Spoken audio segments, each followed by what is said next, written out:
দুহা বাইজিতে আমি দোয়া কবুল করব, কিন্তু একবার হলেও মোহাম্মদ বিন হারুনকে আমি জাহান্নামে নিক্ষেপ করব এবং মোহাম্মদ বিন হারুনের মার ডেকে আনবো। মোহাম্মদ বিন হারুনের মা দেখবে তার সন্তান জাহান্নামের আগুনের মধ্যে জ্বলতেছে, পড়তেছে। সন্তান মার সাথে আঘাত করার কারণে, সন্তান মার সাথে বেয়াদবি করার কারণে সন্তান জাহান্নামের আগুনে জ্বলে, এই শাস্তিটা প্রদান আমি মোহাম্মদ বিন হারুনকে করব। এরপর হাসরের ময়দানে আমার আল্লাহ তাআলা বলবেন, মোহাম্মদ বিন হারুন কই?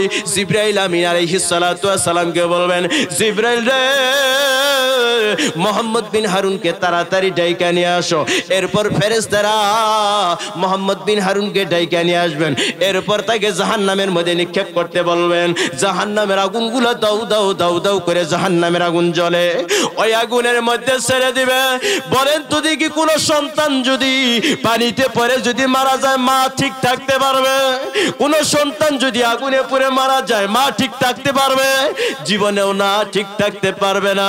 জাহান্নামের আগুন, জাহান্নামের আগুনগুলো দাউ দাউ দাউ দাউ করতেছে, ওই আগুনের মধ্যে মোহাম্মদ বিন হারুন আগুনের মধ্যে জ্বলে।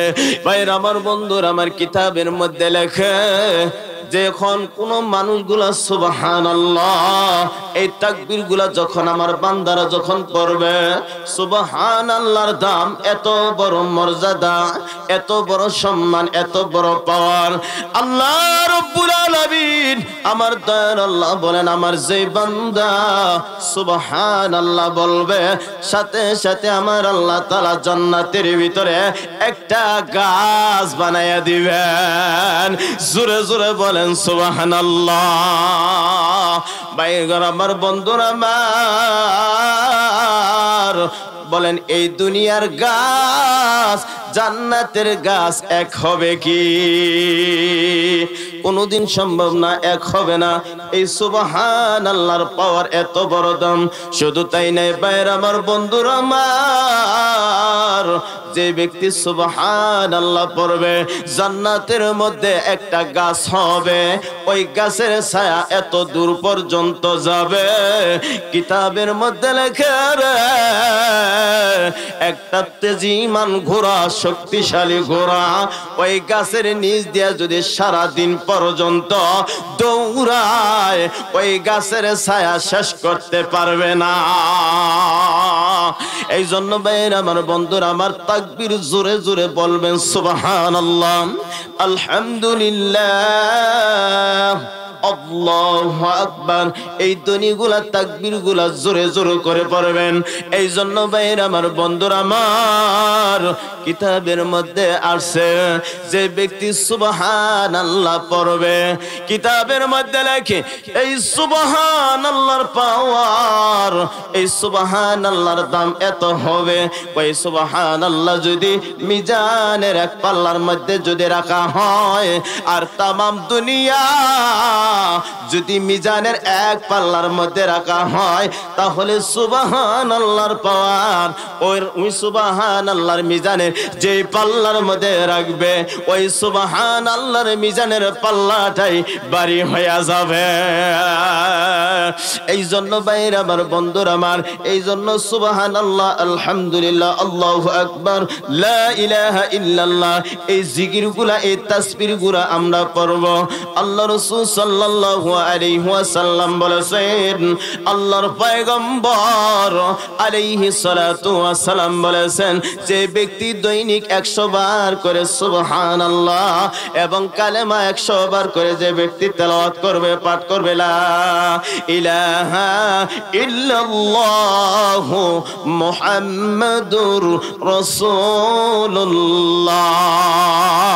জোরে জোরে বলে সাল্লাল্লাহু আলাইহি ওয়াসাল্লাম। এই লা ইলাহা ইল্লাল্লাহ প্রত্যেকটা মানুষই জানে, ঠিক কিনা বলেন? এই জন্য ভাই গো,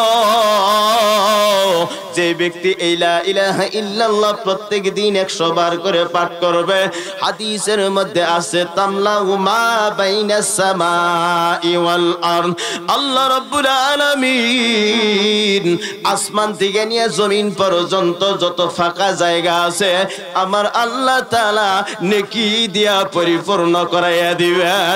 জোরে জোরে বলেন সুবহানাল্লাহ।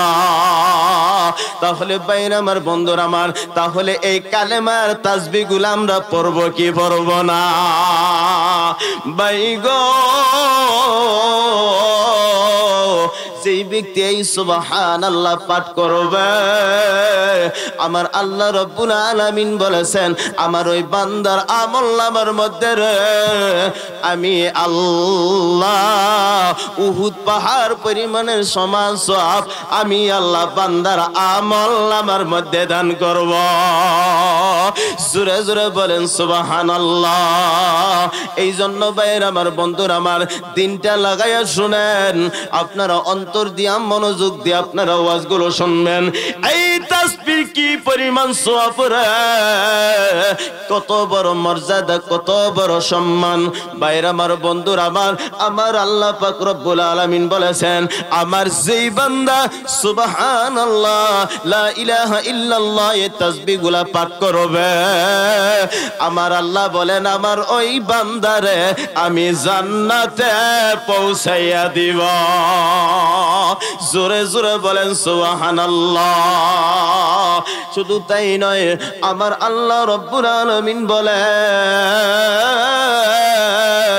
আমার যে বান্দা একবার হলেও কালেমা লা ইলাহা ইল্লাল্লাহু মুহাম্মাদুর রাসূলুল্লাহ সাল্লাল্লাহু আলাইহি ওয়াসাল্লাম এই কালেমা আমার যেই বান্দা একবার পড়ছে আমার আল্লাহ বলেন আমার ওই বান্দা যদি জাহান্নামের ভিতরে থাকে রে, আমার ওই বান্দা যদি জাহান্নামের মধ্যেও যায়, একবার কালেমা পড়ার কারণে আমি আল্লাহ জাহান্নাম থেকে বাহির করিয়া বান্দারে জান্নাতে ঢুকাইয়া দিব। জোরে জোরে বলেন সুবহানাল্লাহ। বলেন এই কালেমার দাম আছে না নাই? কিতাবের মধ্যে আছে আল্লাহ রাসূল সাল্লাল্লাহু আলাইহি ওয়াসাল্লাম বলেন এটা কোনো মানুষের বানানো কোনো কথা না। হাদিসের মধ্যে আছে যেই ব্যক্তি ঈমানের সহিত, যেই ব্যক্তি ইখলাসের সহিত, যেই ব্যক্তি শুদ্ধ করিয়া সহি করিয়া লা ইলাহা ইল্লাল্লাহর জিকির করবে, লা ইলাহা ইল্লাল্লাহ এই তাসবিহটা যেই ব্যক্তি পাঠ করবে আমার আল্লাহ রাব্বুল আলামিনের ঘোষণা আমার আল্লাহ বলেন আমার ওই বান্দার গুনাহ আমি আল্লাহ মাফ করে দিব। জোরে জোরে বলেন সুবহানাল্লাহ।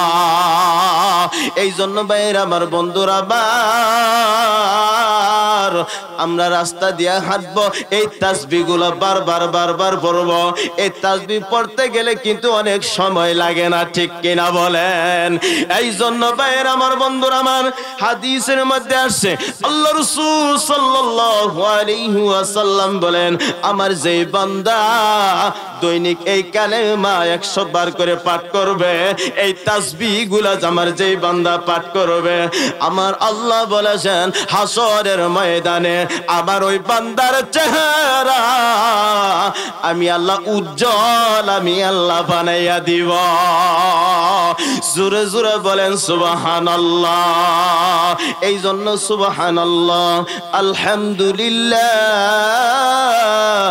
আল্লাহু আকবার, লা ইলাহা ইল্লাল্লাহ, লা ইলাহা ইল্লাল্লাহ এই তাসবিহগুলো পাঠ করবেন। যেই ব্যক্তি সুবহানাল্লাহ পাঠ করবে ইয়াকিনের সহিত, ঈমানের সহিত, বিশ্বাসের সহিত যেই ব্যক্তি সুবহানাল্লাহ একবার পাঠ করবে আমার আল্লাহ বলেছেন মিজানের পাল্লার অর্ধেক হয়ে যায়। জোরে জোরে বলেন সুবহানাল্লাহ। শুধু তাই না, আমার আল্লাহ বলেছেন আমার যেই বান্দারে একবার আলহামদুলিল্লাহ পাঠ করবে, একবার আলহামদুলিল্লাহ পড়বে আমার আল্লাহ বলেন বান্দার মিজানের পাল্লাটা আমি অর্ধেক অর্ধেক নেকি দিয়া পরিপূর্ণ করাইয়া দিব। জোরে জোরে বলেন সুবহানাল্লাহ। এই জন্য ভাইয়ের আমার, বন্ধুরা আমার, শুধু তাই নয়, যে ব্যক্তি ঈমানের সহিত আল্লাহু আকবারের ধ্বনিটা পাঠ করবে, আল্লাহু আকবারের তাসবিহটা যেই মানুষটা পাঠ করবে, আমার আল্লাহ রাব্বুল আলামিন বলেছেন আসমান এবং জমিনের ফাঁকা জায়গাটুকু আমি আল্লাহ নেকি দিয়া পরিপূর্ণ করাইয়া দিব। জোরে জোরে বলেন সুবহানাল্লাহ। এই জন্য ভাইয়ের আমার, বন্ধুরা আমার, দিনটা লাগাই আপনারা ওয়াজটা শুনবেন। দুনিয়ার জমিনে এমন কোনো মানুষ নাই দুনিয়াতে গুনাহের কাজ তারা করে না। প্রত্যেকটা মানুষের অন্তরের মধ্যে গুনাহ আছে, ঠিক কিনা বলেন? কোন মানুষ তার বুকে হাত দিয়ে বলতে পারবেন আমার গুনাহ নাই? প্রত্যেকটা মানুষের অন্তরের মধ্যে গুনাহ আছে। এই জন্য মনোযোগ দিয়ে শুনবেন।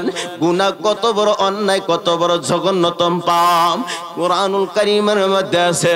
যখন কোন বান্দা দুনিয়ার জমিনের মধ্যে গুনাহের কাজগুলা করে, জমিনের যে অংশের মধ্যে গুনাহের কাজ করলো, ওই জমিন ওই গুনাহগার বান্দার জন্য, তার জন্য সাক্ষী হিসাবে প্রস্তুত হয়ে যায়।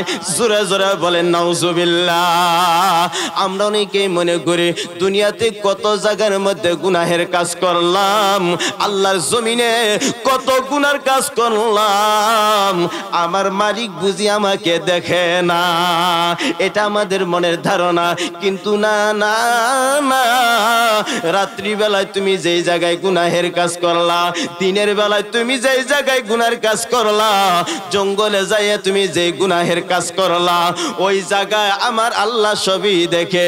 যে জমিনের যে অংশের মধ্যে গুনাহের কাজ করলা, ওই জমিন, ওই অংশ কিয়ামতের ময়দানে আল্লাহ তাআলার দরবারে সাক্ষী প্রদান করবে। আপনার সাক্ষী দেওয়া লাগবে না। এই জন্য ভাইয়েরা আমার, বন্ধুরা আমার, গুনাহের কাজ করবা, কিন্তু সাবধান, আমার আল্লাহ বিধান করে দিয়েছেন, বান্দারে দুনিয়াতে যেই জায়গার মধ্যে গুনাহের কাজ করো, ওই জায়গার মধ্যে সাথে সাথে তুমি আস্তাগফিরুল্লাহ, সকলেই পড়েন আস্তাগফিরুল্লাহ, সবাই জোরে পড়েন আস্তাগফিরুল্লাহ।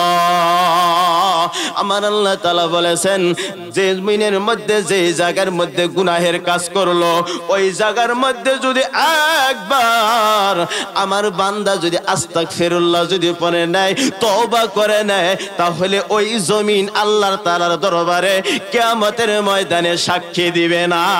জমিনের জবান আমার আল্লাহ দুনিয়াতে বন্ধ করে দিবে। এই জন্য ভাইয়ের আমার, বন্ধুরা আবার, কিতাবের মধ্যে আসছে আল্লাহ তাআলা দরবারে জমিন সর্বপ্রথম আল্লাহ তাআলার কাছে কিয়ামতের ময়দানে সাক্ষী প্রদান করবে। এই দুনিয়ার জমিনে, জমিনের কোন জায়গায় তুমি গুনাহের কাজ করছো, ওই জমিন আল্লাহ তাআলার কাছে সাক্ষী প্রদান করবে। এই জন্য কোরআনুল কারীমের মধ্যে আছে, বিসমিল্লাহির রহমানির রহিম, ইয়াউমা ইযিন তুহাদ্দিসু আখবারাহা। কিতাবের মধ্যে, কোরআনুল কারীমের মধ্যে আছে, মানে সেই দিন, মানে কিয়ামতের ময়দানে জমিন আপনার সমস্ত খবর লইবেন। জমিন আপনার দরবারে, আপনার জন্য আল্লাহ তাআলার দরবারে কিয়ামতের ময়দানে জমিন আল্লাহ তাআলার কাছে সাক্ষী প্রদান করবে। আপনার অনেক কিছু বলার ইচ্ছা জাগবে, কিন্তু কোনো জিনিস আপনি বলতে পারবেন না। এই জন্য সাবধান হও, হুঁশিয়ার হয়ে যাও। দুনিয়াতে গুনাহের কাজ করবা, সাথে সাথে তওবা করে নাও। যদি তওবা যদি তুমি না করো, জমিন আল্লাহ তাআলার কাছে সাক্ষী প্রদান করবে। দ্বিতীয় নাম্বার হলো আপনার সমস্ত অঙ্গ প্রত্যঙ্গগুলা, এই সমস্ত অঙ্গ প্রত্যঙ্গ আল্লাহ তাআলার কাছে সাক্ষী প্রদান করবে।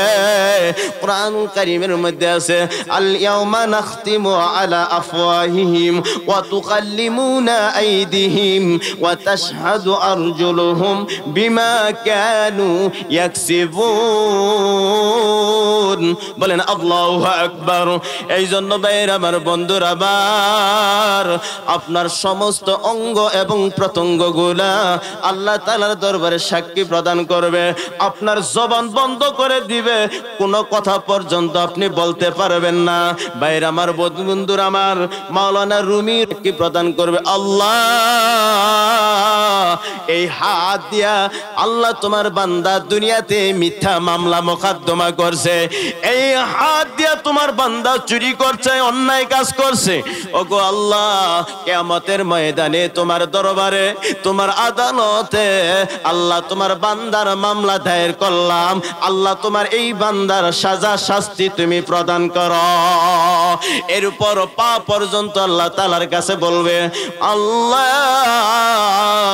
এই পা দিয়া তোমার বান্দারা জমিনের অমক অংশে যে গুনাহের কাজ করছে, এই পা দিয়া সিনেমা হলে যায় তারা ছবি দেখছে, ওগো আল্লাহ তোমার দরবারে, তোমার আদালতে, তোমার কাঠগড়ায় মামলা দায়ের করলাম, তোমার এই বান্দার জন্য মামলা দায়ের করলাম, আল্লাহ তোমার এই বান্দার সাজা শাস্তি তুমি প্রদান করো। এই জন্য ভাইয়ের আমার, বন্ধুর আমার, 1 নাম্বার জমিন আপনার বিরুদ্ধে সাক্ষী দিবে আল্লাহর কাছে। 2 নাম্বার হলো আপনার সমস্ত দেহের অঙ্গ প্রত্যঙ্গগুলা আল্লাহ তাআলা দরবারে সাক্ষী প্রদান করবে। এই জন্য ভাইয়ের আমার, বন্ধুর আমার, 3 নাম্বার হলো কিতাবের মধ্যে পাওয়া যায় 2 কাঁধে 2 জন ফেরেশতা পর্যন্ত আছে, কিরামান কাতিবিন। ঠিক কিনা বলেন? দুনিয়াতে কত অন্যায় কাজ করলা, দুনিয়াতে কত খারাপ কাজ করলা, দুনিয়ার জমিনের মধ্যে কত নেকির কাজ পর্যন্ত তুমি করলা, এই 2 ফেরেশতা কিরামান আর কাতিবিন সব খবর নেন। ঠিক কিনা বলেন? এই 2 জন সম্মানিত ফেরেশতা পর্যন্ত আপনার সমস্ত সাক্ষী প্রদান কিয়ামতের ময়দানে আল্লাহ তাআলার দরবারে মামলা দায়ের করবে। 4 নম্বর মধ্যে আসছে, 4 নম্বর আসছে এই কিরামান আর কাতিবিন ওয়া ইজা সুহুফুন নুশিরাত। ভাইরা আমার, বন্ধুরা আমার, কিরামান আর কাতিবিন যে খাতার মধ্যে, যে দলিলের মধ্যে আপনার নেকিগুলা লেখা হয়, আপনার খারাপ কাজগুলা, গুনাহের কাজগুলা লেখা হয়, এই কিরামান আর কাতিবিন কিয়ামতের ময়দানে আল্লাহ তাআলার কাঠগড়ায়, আল্লাহ তাআলার আদালতে সমস্ত কাগজগুলা, দলিলগুলা আমার আল্লাহ তাআলার দরবারে তুলে ধরে রাখবেন। আপনার কোনো সাক্ষী দেওয়া লাগবে না। এই জন্য ভাইরা আমার, বন্ধুরা আমার, এই জন্য আমার আল্লাহ রাব্বুল আলামিন হযরতে আশরাফ আলী থানভী রহমাতুল্লাহি আলাইহি तमाम দুনিয়ার মধ্যে, तमाम দুনিয়ায় যত মসজিদ পর্যন্ত আছে, সমস্ত মসজিদের মেম্বারের মধ্যে আশরাফ আলী থানভী রহমাতুল্লাহি আলাইহির কিতাব আছে। এই জন্য ভাইরা আমার, বন্ধুরা আমার, এই আশরাফ আলী থানভী রহমাতুল্লাহি আলাইহি বলেছেন, এমন সময় হয় যখন কিরামান আর কাতিবিন আমার বান্দার গুনাহের কথা যখন খাতার মধ্যে লেখা শুরু করে দেয়, এমন সময় হয়ে যায় আমি আল্লাহ কিরামান আর কাতিবিন ফেরেশতাকে গুনাহের কথা আমি আল্লাহ ভুলাইয়া দেই। জোরে জোরে বলেন সুবহানাল্লাহ। সে আমার দয়ার আল্লাহর কত বড় দয়া, আমার মালিকের কত বড় দয়া, আমার মালিকের কত বড় ইহসান। শেষ পর্যন্ত কিরামান আর কাতিবিনকেও আমার আল্লাহ তাআলা গুনাহের কথা স্মরণ করায় দেয় না, গুনাহের কথা ভুলাইয়া দেন। এই জন্য ভুলাইয়া দেয়। আশরাফ আলী থানভী রহমাতুল্লাহি আলাইহি বলেছেন, কিয়ামতের ময়দানে বান্দারা যখন জমিনের যে অংশের মধ্যে গুনাহের কাজ করবে, যেন জমিন পর্যন্ত আমার আল্লাহ তাআলার কাছে যেন তিরস্কার যেন না করে, ফেরেশতারা যেন বলতে না পারে, ওগো আল্লাহ, তোমার দুনিয়াতে তোমার যে বান্দারা প্রেরণ করেছিলা, তোমার বান্দারা জমিনের অমুক জায়গায় অমুক অংশের মধ্যে গুনাহের কাজ করছে, ওগো আল্লাহ, এই ফেরেশতা যেন আমার আল্লাহ তাআলার কাছে যেন তিরস্কার করতে যেন না পারে। এই জন্য আল্লাহ বলেছেন, বান্দা দুনিয়ার জমিনের মধ্যে তুমি গুনাহের কাজ করছো, ওখানে তুমি তওবা করে নিয়েছো রে বান্দা, সাথে সাথে আমি ওই জমিনের জবান আমি আল্লাহ বন্ধ করে দিয়েছি, যেন কিয়ামতের ময়দানে আমি আল্লাহর দরবারে যেন সাক্ষী প্রদান না করে। একটু জিকির করে লা ইলাহা, জোরে লা ইলাহা, আর লা ইলাহা, হাসবি রব্বি জাল্লাল্লাহ, মা ফি কালফি গায়রুল্লাহ, নূর মুহাম্মদ সাল্লাল্লাহু লা ইলাহা, লা ইলাহা। সবাই পড়েন, সবাই জোরে লা ইলাহা, আর লা ইলাহা, জোরে লা ইলাহা। ওই যে আসিয়া বলে প্রেমের খেলা, ফেরাউন দিল তার কতই জ্বালা। আসিয়া বলে প্রেমের খেলা, ফেরাউন দিল তার কতই জ্বালা। আসিয়া বলে মরে যাই যাইব তবু ছাড়ব না ইল্লাল্লাহ, লা ইলাহা, লা ইলাহা ইল্লাল্লাহু মুহাম্মাদুর রাসূলুল্লাহ।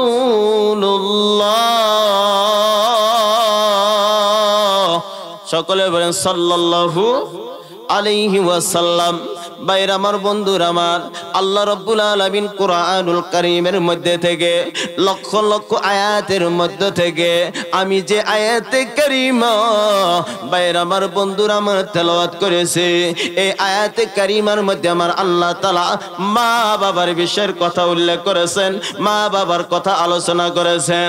আমার সম্মুখের মধ্যে আমার মাঝখানে যে মানুষগুলো আছে, যে মুরব্বী বাবারা পর্যন্ত আছে, আমি জানি না কার জানি দরদি মা দুনিয়ার জমিনে নাই, কার জানি দরদি বাবা এই দুনিয়ার জমিনে নাই, ঠিক কিনা বলেন? এই আয়াতের মধ্যে আমার আল্লাহ তাআলা বলেছেন বিসমিল্লাহির রহমানির রহিম, وقضى ربك ألا تعبدوا إلا إياه وبالوالدين إحسانا إما يبلغن عندك الكبر أحدهما أو كلاهما فلا تقل لهما أف ولا تنهرهما وقل لهما قولا كريما واخفض لهما جناح الذل من الرحمة وقل رب ارحمهما كما ربياني صغيرا।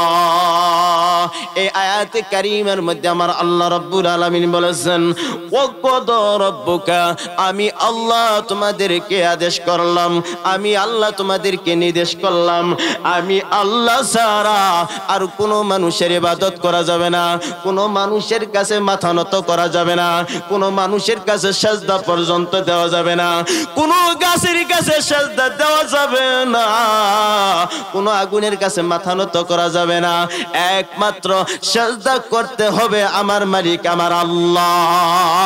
জোরে জোরে বলেন ঠিক কিনা? এরপর আমার আল্লাহ বলেছে তোমাদের মা বাবার প্রতি সুন্দর আচরণ করো, তোমার মা বাবার প্রতি ভালো আচরণ করো। শুধু তাই নয়, তোমাদের মা এবং বাবার মধ্যে দুজন যদি বার্ধক্য উপনীত হয়, তোমার মা বাবা যেন তোমার জবান দিয়া উফি ওয়ালা তানহারহুমা, ভাইরা আমার, বন্ধুরা আমার, তোমার জবান দিয়া যেন তোমার মা শব্দ পর্যন্ত যেন না করে। এই দুনিয়ার জমিনে বোঝা যায়, এই দুনিয়ার জমিনে দেখা যায় কত নিষ্ঠুর সন্তান আছে মা বাবারে মারধর করে, বলেন করে কি করে না? এই জন্য সাবধান, কোরআনের মধ্যে আসছে উফিউ ওয়ালা তানহারহুমা, তোমার জবান দা যেন উহ শব্দ পর্যন্ত যেন না করে। তুমি তো হাত দিয়া মারবা, তুমি তো লাঠি দিয়া তোমার মারে আঘাত করবা, এটা তো প্রশ্নই আসে না। তোমার জবান দিয়া যেন তোমার মা বাবা যেন উহ শব্দ পর্যন্ত কবরের প্রতি আল্লাহ রহমত নাজিল হয়। জোরে জোরে বলেন সুবহানাল্লাহ। এই জন্য সাবধান হয়ে যাও, এই মারে কোনোদিন আঘাত দিও না রে বাবা, এই বাবারে কোনোদিন কষ্ট দিও না। মা নিজে না খাইয়া তোমারে খাওয়াইছে, বাবা নিজে না খাওয়াইয়া তোমারে খাওয়াইছে। এই জন্য ভাইয়ের আমার, বন্ধুর আমার, সাবধান হয়ে যাও। হাদিসের মধ্যে আসছে আল্লাহ রাসূল সাল্লাল্লাহু আলাইহি ওয়াসাল্লাম বলেছেন, আল্লাহর পয়গম্বর বলেছেন, যে আমার উম্মতেরা দুনিয়ার জমিনে মারে পাইল এবং বাবারে দুনিয়ার জমিনে পাইল, মা বাবার পাইয়া দুনিয়াতে থাকতে তারা তাদেরকে সেবা যত্ন করিয়া, তাদেরকে বরণ পোষণ করিয়া, তাদেরকে আদর করিয়া যে সন্তান দুনিয়া থেকে জান্নাত কামাই করতে পারে নাই, আমার নবী ঘোষণা কয় আমার ওই উম্মতের জীবনটা একেবারে মাটি হয়ে গেছে, জীবনটা একেবারে বরবাদ হয়ে গেছে। জোরে জোরে বলেন নাউজুবিল্লাহ। এই জন্য দুনিয়ার জমিনে যার মা আছে, যার বাবা আছে, ভাই গো, ওই মা বাবার সেবা যত্ন করো। অন্যায় যদি হয়ে যায়, অপরাধ যদি হয়ে যায়, সাথে সাথে যাইয়া মার কাছে তুমি মাফ লও। আর যদি মা বাবা দুনিয়াতে না থাকে, তোমার মা বাবা যদি কবরে থাকে গো, তাহলে ওই কবরের পাশে যাইয়া দাঁড়াইয়া তোমার মার জন্য দোয়া করো, ক্ষমা চাও। এই জন্য ভাইয়ের আমার, বন্ধুর আমার, হাদিসের মধ্যে আছে আল্লাহর পয়গম্বর আলাইহিস সালাতু ওয়াস সালাম, আল্লাহ রাসূল সাল্লাল্লাহু আলাইহি ওয়াসাল্লাম বলেছেন, আমার যেই উম্মতের দুনিয়ার জমিনের মধ্যে মা আছে এবং বাবা দুনিয়ার জমিনের মধ্যে আছে, মা বাবা দুজনকে সেবা যত্ন করলো, মা বাবাকে ভরণ পোষণ করলো, ওই মা বাবারে খুশি করলো, আমার রাসূল সাল্লাল্লাহু আলাইহি ওয়াসাল্লাম বলেন, আমার ওই উম্মতের জন্য আমার আল্লাহ রাব্বুল আলামিন দুইটা জান্নাতের দরজা আমার আল্লাহ খুলে দেয়। জোরে জোরে বলেন সুবহানাল্লাহ। তাহলে ভাইরা আমার, বন্ধুরা আমার, মা বাবা দুনিয়ার জমিনের মধ্যে থাকলে তাদের সেবা যত্ন করতে যদি পারো, তাদেরকে যদি রাজি খুশি করতে পারো, তাহলে আমার আল্লাহ দুইটা জান্নাতের মালিক তোমাকে বানায় দেয়, দুইটা জান্নাতের দরজা আমার আল্লাহ খুলে দেয়। আবার কিতাবের মধ্যে পাওয়া যায় রে, আল্লাহ রাসূল সাল্লাল্লাহু আলাইহি ওয়াসাল্লাম বলেছেন, আমার যে উম্মতেরা দুনিয়ার জমিনে মা আছে অথবা বাবা আছে, অথবা বাবা আছে অথবা মা আছে, দুজনের যে কোনো একজন দুনিয়ার জমিনের মধ্যে জীবিত আছে, আর একজনকে পাইয়া তাকে আদর করলো, তাকে সেবা যত্ন করলো, খুশি করলো, আমার আল্লাহ বলেন, আমার ওই বান্দার জন্য একটা জান্নাতের দরজা আমি আল্লাহ খুলে দিলাম। জোরে জোরে বলেন সুবহানাল্লাহ। জানি না এই মজলিসের মধ্যে কার জানি দরদি মানাই, এই মজলিসের মধ্যে কার জানি দরদি বাবা নাই, কে জনে হাত দিয়া মারে কবরে নামাইছে, কে যেন হাত দিয়া তার বাবারে কবরে নামাইছে, কে যেন গরম পানি দিয়া মা বাবারে গোসল করাইছে, কে যেন হাত দিয়া রে কাফনের টুকরা দিয়া মা বাবারে পেছাইছে। ও গো আল্লাহ, যে সমস্ত মা বাবা অন্ধকার কবরের মধ্যে আছে গো আল্লাহ তোমার কাছে ক্ষমা চাই, আমাদের মা বাবার কবরগুলা তুমি জান্নাত দিয়া দাও। জোরে জোরে বলেন না আমিন। ইবনে মাজার হাদিস শরীফের মধ্যে আছে, একজন সাহাবী আল্লাহর পয়গম্বরের কাছে গেলেন, ইয়া রাসূলুল্লাহ সন্তানের উপর পিতামাতার হক কি? আল্লাহ রাসূল বলেন, তোমার মা হলো তোমার জন্য জান্নাত, তোমার বাবা হলো তোমার জন্য জান্নাত। এই মা বাবা যদি দুনিয়ার জমিনে তোমার প্রতি খুশি থাকে তাহলে এই মা বাবাই হলো তোমার জন্য জান্নাত। আর এই মা বাবা যদি তোমার প্রতি রাজি না থাকে, অসন্তুষ্ট যদি থাকে, তাহলে এই মা বাবাই হলো তোমার জন্য জাহান্নাম। জোরে জোরে বলেন নাউজুবিল্লাহ। এই জন্য বাইন আমার বন্ধুর আমার, তুমি যেই জিনিস খাইবা ওই জিনিস তোমার মা বাবারে খাওয়াইবা, তুমি যে জিনিস পড়বা ওই জিনিস তোমার মা বাবারে তুমি পড়াইবা। তোমার যে জিনিস ভালো লাগে না, তোমার যে জিনিস খারাপ লাগে, ওই জিনিস তোমার মা বাবারে তুমি দিও না। এই জন্য বাইরে আমার বন্ধুর আমার বলে থাকে, বন বাহাদুরে যাও জ্বলে তার বুকে, এমনি মায়ের আসল সারে না পড়লে হাজার দুঃখে। ওই যে বিদেশেতে যদি কারো সন্তান মারা যায়, ওই যে পশু পাখি জানার আগে আগে জানে মায়, ওই যে পশু পাখি জানার আগে আগে জানে মায়। জোরে জোরে বলেন ঠিক কিনা? সন্তান বিদেশির বাড়িতে যাইয়া অসুস্থ হইয়া পড়ে গেছে, জ্বরের মধ্যে পড়ে গেছে। সন্তান মার কাছে বলে নাই, বাবার কাছে বলে নাই। সন্তান যদি মার কাছে বলে আমি অসুস্থ, কিন্তু মা সারাদিন পর্যন্ত মা ব্যস্ততার মধ্যে পড়ে যাবে, মা চিন্তা করবে, এই জন্য সন্তান বলে নাই। কিন্তু সন্তান না বলার পরেও মা দরুদি কেমনে যেন খবর জানে। এই জন্য বাইরে আমার বন্ধুর আমার, এই মারে কোনোদিন আঘাত দিও না, এই বাবারে কোনোদিন আঘাত দিও না। এই মা বাবারে যদি আঘাত দেও তোমার জাহান্নাম ছাড়া আর উপায় নাই। এই জন্য বাইরে আমার বন্ধুর আমার, বুখারী এবং মুসলিম শরীফের হাদিসের মধ্যে আছে, হযরতে আবু হুরায়রা রাদিয়াল্লাহু তাআলা আনহু থেকে বর্ণিত, তিনি বলেন আল্লাহ রাসূলকে বলতেছেন, একজন সাহাবী বলেন, হুজুর গো, ও গো আল্লাহর পয়গম্বর, আল্লাহর রাসূল, দুনিয়ার জমিনের মধ্যে সবচাইতে সম্মান পাওয়ার অধিকার কার, শ্রদ্ধার পাওয়ার অধিকার কার, ইজ্জত পাওয়ার অধিকার কার? আল্লাহ রাসূল বললেন তোমার মা।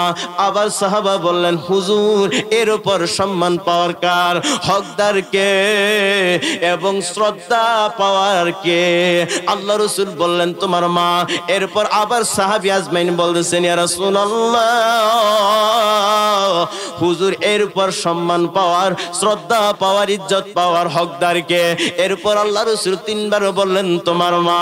চতুর্থবারের বলার পরে আল্লাহ রাসূলের কাছে সাহাবা আজমাইন বলতেছেন, ইয়া রাসূলুল্লাহ, ইয়া হাবিবাল্লাহ, হুজুর গো এরপর সম্মান পাওয়ার হকদার কে, ইজ্জত পাওয়ার অধিকার কার? চতুর্থ নাম্বার বললেন তোমার বাবা। এই জন্য মার কথা হাদিস আসছে তিনবার বলছেন, আর একবার তার বাবার কথা বলছেন। এই জন্য বাইরে আমার বন্ধুরা আমার, সাহাবা আজমাইন জিজ্ঞাসা করলেন, হুজুর গো, মা বাবা যদি সন্তানের উপর যদি আঘাত করে, মারধর করে গো, প্রহার যদি করে, এরপরেও কি মা বাবার সম্মান পাওয়ার অধিকার বেশি? আল্লাহ রাসূল বলেন, হ্যাঁ, সন্তানকে মা মারধর করতে পারবে, শাসন করতে পারবে গো, প্রহার করতে পারবে, কিন্তু সন্তান মা বাবারে আঘাত করতে পারবে না। এই জন্য বাইরে আমার বন্ধুরা আমার, আল্লাহ রাসূল সাল্লাল্লাহু আলাইহি ওয়াসাল্লাম বলেছেন, আমার যে উম্মতের তার মার দিকে দয়ার নজর দিয়া, রহমতের নজর দিয়া তার মার দিকে তাকাইলো। যে ব্যক্তি রহমতের নজর দিয়া, ভালো নজর দিয়া মার দিকে তাকায়, আল্লাহ রাব্বুল আলামিন তার আমলনামায় একটা কবুল হজের নেকি আল্লাহ তাআলা তার আমলনামায় দান করে। জোরে জোরে বলেন সুবহানাল্লাহ। কত বড় নিয়ামত মা এবং বাবা, কত বড় ধন আর সম্পদ মার বাবা। মার দিকে যদি একবার মায়ার নজর দিয়ে তাকাও, রহমতের নজর দিয়ে যদি তাকাও, একটা কবুল হজের নেকি আল্লাহ আমলনামায় দান করে। জোরে জোরে বলেন সুবহানাল্লাহ। সাহাবা বলতেছেন ইয়া রাসূলুল্লাহ, হুজুর গো, যদি কোন সন্তান তার মার দিকে দৈনিক 100 বার করে যদি তাকায়, তাহলে কি 100টা কবুল হজের নেকি সওয়াব কি তার আমলনামায় দান করবে? আল্লাহ রাসূল সাল্লাল্লাহু আলাইহি ওয়াসাল্লাম বলেন, ও আমার উম্মতেরা রে, আমার যেই উম্মত তার মার দিকে দৈনিক রহমতের দৃষ্টি দিয়া, মায়ের দৃষ্টি দিয়া দৈনিক যদি 100 বার করে যদি তার মার দিকে তাকায়, আমার আল্লাহ 100টা কবুল হজের নেকি আল্লাহ তার আমলনামায় দান করবে। জোরে জোরে বলেন সুবহানাল্লাহ। আমার নবী বলেন উম্মতে, আমার রাসূল বলেছেন উম্মতেরা রে, আল্লাহর নবী আলাইহিস সালাতু ওয়াস সালাম বলেছেন, ও আমার উম্মতেরা, তোমার মার পায়ের নিচে হলো সন্তান, তোমার জন্য জান্নাত। তোমার মারে আঁকড়ে ধরো, তোমার মার সাথে ভালো আচরণ করো, তোমার মা যেন, সন্তান তোমার দ্বারা যেন ব্যথা না পায়। মনে সন্তান মনে রাখবা, তোমার মা যেন তোমার জবানে দ্বারা যেন কোনো কষ্ট না পায়। সাবধান, হুঁশিয়ার হয়ে যাও। এই জন্য ভাইয়ের আমার, বন্ধুর আমার, এই মারে কোনোদিন আঘাত দিবা না, ব্যথা দিবা না, কষ্ট পর্যন্ত মা বাবারে দিবা না। এই মারে যদি কেউ কোনো কষ্ট দেয়, আল্লাহ তাআলার আরশ পর্যন্ত কেঁপে যায়। দুনিয়াতে সমস্ত মানুষের দোয়া কবুল নাও হইতে পারে, মা যদি দুইটা হাত বাড়াইয়া আসমানের দিকে উঠাইয়া যদি দোয়া করে, ওই দোয়া কোনোদিন মিস হবে না। এই জন্য ভাইয়ের আমার, বন্ধুর আমার, এই মারে কোনোদিন কষ্ট দিও না, এই মারে কোনোদিন পর্যন্ত তুমি ব্যথা দিও না। ভাইয়ের আমার, বন্ধুর আমার, হাদিসের মধ্যে আসছে, বুখারী শরীফের হাদিসের মধ্যে আছে, একজন লোক আসতেছে, আয়েশা বলতেছেন, হুজুর গো, আমি আপনার সঙ্গে যুদ্ধের ময়দানে যাব, যুদ্ধ করার জন্য। আল্লাহর নবী আলাইহিস সালাতু ওয়াস সালাম বললেন, ও তুমি তাহলে তাড়াতাড়ি করে শোনো, তুমি যে আমার সঙ্গে যুদ্ধের ময়দানে যাবা, আগে বলো তোমার মা কি দুনিয়ার জমিনের মধ্যে জীবিত আছে? তখন ওই সন্তান বলেন, হুজুর গো, আমার মা দুনিয়ার জমিনে জীবিত আছে। আল্লাহ রাসূল বলেন, তাহলে আমার সঙ্গে তোমার যুদ্ধের ময়দানে যাওয়া লাগবে না, আমার সাথে তোমাকে যুদ্ধ করতে হবে না, তুমি তাড়াতাড়ি বাড়িতে যাও, বাড়িতে যাইয়া তোমার মা বাবার সেবা যত্ন করো, বাড়িতে যাইয়া যদি তোমার মা বাবার সেবা যত্ন করো, আমি নবী যুদ্ধের ময়দানে গেলে তুমি যেই পরিমাণ নেকি পাইতা, সওয়াব পাইতা, মা বাবার সাথে সেবা যত্ন করার কারণে তার চাইতে বেশি নেকি আমার আল্লাহ তোমার আমলনামায় দান করবে। জোরে জোরে বলেন সুবহানাল্লাহ। এই জন্য ভাইয়ের আমার, বন্ধুরা আমার, তাহলে বলেন মার মর্যাদা আছে না নাই? এই জন্য মন দিয়া শুনবেন, দিনটা লাগাইয়া শুনবেন, যে সন্তান, যে নাফরমান সন্তান তার মারে কষ্ট দেয় রে, তার বাবারে কষ্ট দেয়, আমার আল্লাহ নিজে পর্যন্ত ঘোষণা করেছেন, আমার ওই বান্দা জান্নাতে ঢুকতে পারবে না, আমার ওই বান্দাকে আমি আল্লাহ জাহান্নামে নিক্ষেপ করব। জোরে জোরে বলেন নাউজুবিল্লাহ।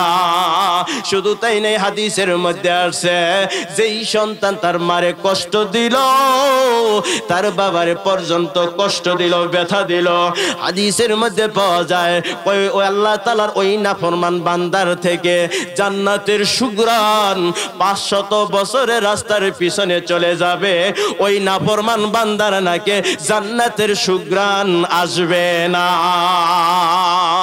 এই জন্য ভাইরা আমার, বন্ধুরা আমার, এই মারে কোনোদিন কষ্ট দিও না, ব্যথা দিও না। কে যেন এই হাত দিয়া তার মারে কবরে নামাইছে, কে যেন হাত দিয়া তার বাবারে কবরে নামাইছে। এমন করে চলে গেছে আর আসবে না জীবনে। হাইরে এমন ঘর চলে গেছে আর আসবে না জীবনে। এমন করে রাখলাম মা গো তোমার, হাইরে এমন ঘর রাখলাম বাবা তোমার। জানি না কে যেন মা হারাইছে, কে যেন দরদি বাবা হারাইছে। ওগো আল্লাহ, তুমি তাকায়া দেখো, মা বাবার কথা শোনার সঙ্গে সঙ্গে তোমার কোন বান্দা যেন চোখের পানি ছেড়ে দিছে। আল্লাহ চোখের পানির বদলতে এদের মা বাবারে আল্লাহ তুমি মাফ করিয়া দাও। এই জন্য বাইরে আমার, বন্ধুরা আমার, কিতাবের মধ্যে পাওয়া যায় হযরতে বাইজিদ বুস্তামি রহমতুল্লাহি আলাইহি, আল্লাহ তাআলার একজন প্রখ্যাত একজন ওলি ছিলেন হযরতে বাইজিদ বুস্তামি রহমতুল্লাহ আলাইহি। বাইজিদ বুস্তামি রহমতুল্লাহি আলাইহি তিনি যে বছর হজের ময়দানে গেলেন, হজ করার জন্য তিনি খানায়ে কাবায় যখন চলে গেলেন, এই বাইজিদ বুস্তামি রহমতুল্লাহি আলাইহি মুরাকাবা মুশাহাদা অবস্থায় রে যায় নামাজতে বিছাইয়া আল্লাহ তাআলার কাছে এইভাবে দুইটা হাত উঠাইয়া বলতেছেন, আল্লাহ,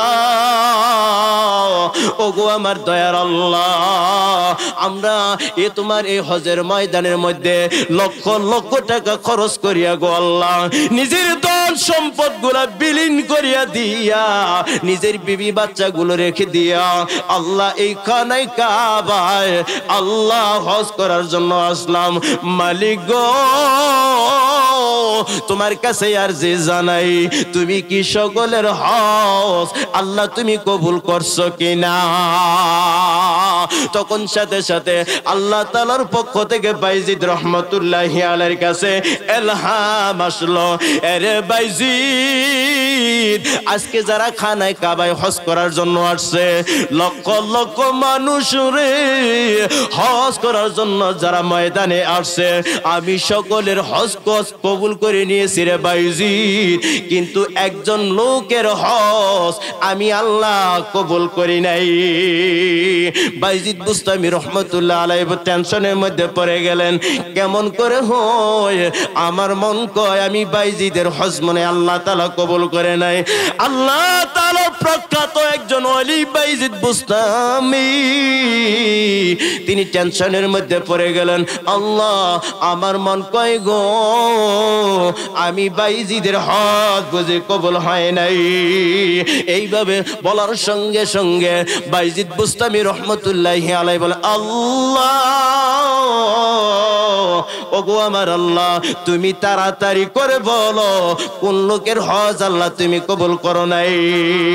সাথে সাথে ইলহাম আসলো, বাইজিদ রে, আমি সমস্ত মানুষের হজগুলো আমি আল্লাহ কবুল করে নিয়েছি, কিন্তু এক ব্যক্তির হজ আমি আল্লাহ কবুল করি নাই। ওই লোকটার নাম হলো মুহাম্মদ বিন হারুন, ওই লোকটার দেশের নাম হলো বলক শহরে। তুমি দেখো পাহাড়ের পাদদেশের মধ্যে পা ক্ষত অবস্থায় আল্লাহ তাআলার নাম ধরে তাসবিহ গুলা সে তেলাওয়াত করতেছে, কিন্তু বাইজিদ বুস্তামি রহমতুল্লাহি আলাইহির সঙ্গে মুহাম্মদ বিন হারুনের সঙ্গে কোনোদিন সাক্ষাৎ হয় নাই, দেখা হয় নাই। এই কথা বলার সঙ্গে সঙ্গে বাইজিদ বুস্তামি রহমতুল্লাহি আলাইহি ওই পাহাড়ের দেশে চলে গেলেন। পাহাড়ের দেশে যাওয়ার পরে দেখলেন আসলে বাস্তবে মুহাম্মদ বিন হারুন পা ক্ষত অবস্থায় তাসবিহ গুলো নিয়ে আল্লাহ তাআলা তাসবিহ তাহলিল গুলা পড়তেছেন।